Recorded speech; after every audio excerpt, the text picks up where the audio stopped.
ចង់ដឹងចំណាប់អារម្មណ៍យាយបន្តិចថាតើយាយពីមុនមកធ្លាប់មានគេជួយដែរអត់ហើយឥឡូវគាត់មានអារម្មណ៍បែបណាមានតែជួបយាយជំរាបសួរយាយយាយចៅសុំស្គាល់ឈ្មោះផងយាយឈ្មោះអីឈ្មោះយាយជីបញ្ជនប៉ុន្មានណាយាយឆ្នាំនេះ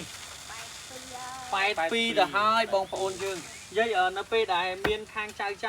កូនដែលមើលឃើញវីដេអូយាយកំសត់លំបាកខ្វះខាតហើយមានការជួយមកអញ្ចេះយាយមានអារម្មណ៍យ៉ាងម៉េច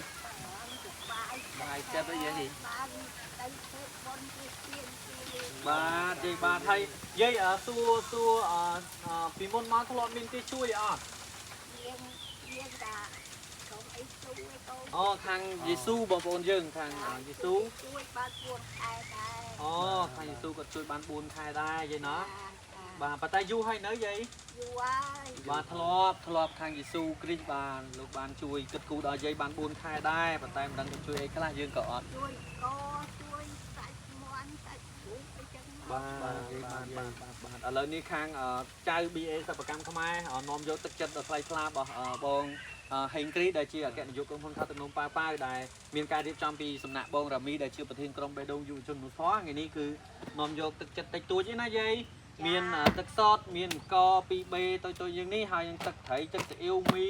និងថវិកាជូនយាយតិចតួចសង្ឃឹមថាជាការចូលរួមចំណែកក្នុងការដោះតល់បានមួយគ្រា